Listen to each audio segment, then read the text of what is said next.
कहते हैं पश्चाताप मनुष्य के सारे पापों को धो देता है। मालेराव भी अपने पहले के किए गए कुछ ऐसे कामों का पश्चाताप कर रहे थे जिससे कि शायद माँ अहिल्या को तकलीफ पहुंची होगी।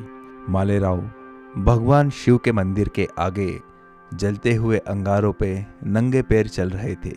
यह देख रहे थे सूबेदार मल्हार राव होळकर भी। वह मना करते हैं कि मालेराव ऐसा मत करो।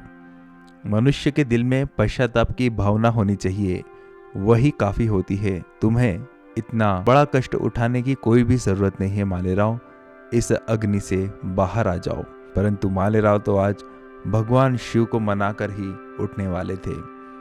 वह कहते हैं कि जब तक आई साहब को होश नहीं आएगा तब तक मैं पश्चाताप करता रहूंगा और देखूंगा कि भगवान शिव कब तक मेरी प्रार्थना नहीं सुनते। यहाँ पर वैद्य माँ अहिल्या को तरह तरह की औषधियाँ देकर प्रयोग कर रहे थे कि शायद कोई औषधि माँ अहिल्या को लग जाए। और यहाँ पे सभी मालवा वासी मालेराव को मनाकर थक चुके थे और अंततः वह भी मालेराव जी के साथ भगवान शिव की प्रार्थना में जुट जाते हैं, क्योंकि माँ अहिल्या तो पूरे मालवा की आई साहब थी। मैनाबाई यहाँ पर भागकर माँ साहब के कक्ष में जाती है और कहती है कि आई साहब आपको तो अब उठना ही पड़ेगा। मालेराव आपके लिए कठिन तपस्या कर रहे हैं भगवान शिव की, जल्दी उठिए। उन्होंने अपने प्राणों को संकट में डाल दिया है, जल्दी आंखें खोलिए आई साहब। यहाँ पर गंगूबा तात्या हो या परिवार का कोई भी सदस्य हो जो कि माँ अहिल्या का भला चाहता था, वह परेशान था। मल्हार सरकार को इतना परेशान आज तक कभी किसी ने नहीं देखा था। वह भी भगवान शिव से कह रहे थे, हे भोलेनाथ जल्दी ही अहिल्या को होश में लेकर आओ। तुकोजी बाबूजी भी भगवान शिव की प्रार्थना कर रहे थे, क्योंकि भगवान शिव होलकर परिवार के आराध्य। और यहाँ पर अंग्रेज अपनी चाल चल रहे थे। वह मालवा के लोगों को लालच दे रहे थे, जिससे कि मालवा के लोगों के मन में अंग्रेजों के प्रति अच्छी भावना पैदा हो जाए। गुणोजी भी यह सब देख रहा था और वह भी लाइन में लग जाता है देखने के लिए कि आखिर ये चल क्या रहा है। तब अंग्रेज कहते हैं कि हम यहाँ पर दोस्ती करने आए हैं, हम तुमसे फ्रेंडशिप करेंगे।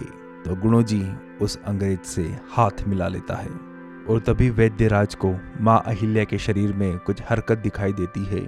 वह कहते हैं यह तो चमत्कार हो गया। मैनाबाई मुक्ताबाई सभी हैरान हो जाती है और भगवान शिव का धन्यवाद करने लगती है।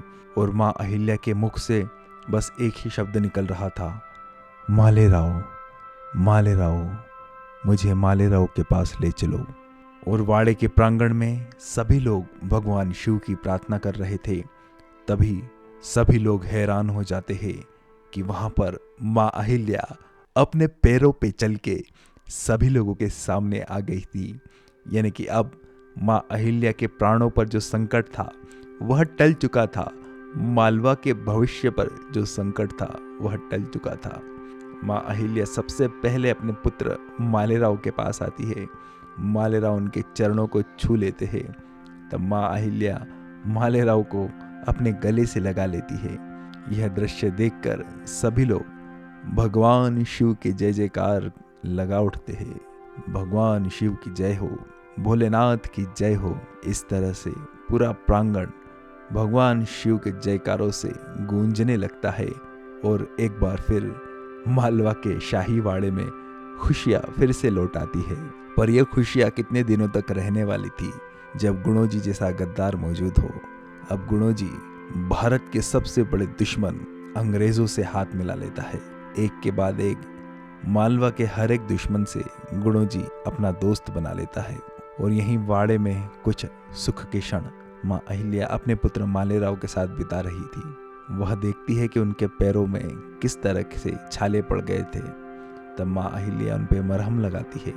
तब मालेराव कहते हैं, आई साहब इन जख्मों को हरा ही रहने दो, ताकि यह मुझे याद दिलाएंगे मेरे पश्चाताप की। ऐसी बातें सुन के माँ अहिल्या की आंखों में आंसू आ जाते हैं। क्या चल रहा है यह? एक तरफ वाड़े में सुख, तो वहीं मालवा के भविष्य पे संकट के बादल मंडरा रहे थे अंग्रेजों के रूप में। वहीं गुणोजी कहता है कि मैं मालवा के शाही परिवार से आता हूँ। यह सुनकर अंग्रेज तो खुश हो जाता है, क्योंकि वह ऐसे ही किसी व्यक्ति को ढूंढ रहा था जो कि मालवा के राजा यानी कि सूबेदार मल्हार राव होळकर से अंग्रेजों की बात करवा सके और उन्हें यहाँ पे व्यापार करने की अनुमति दिला सके। व्यापार तो सिर्फ एक बहाना था, अंग्रेजों को तो धीरे धीरे पूरे देश पर कब्जा करना था। इन सब बातों से अनजान वाड़े में माँ अहिल्या और मालेराव एक दूसरे के साथ कुछ सुख के क्षण बिता रहे थे। पूरा परिवार इस सुख के क्षणों में साथ नजर आ रहा था। पर अब आने वाले एपिसोड्स में देखेंगे कि माँ अहिल्या अंग्रेजों का किस तरह से मुकाबला करती है।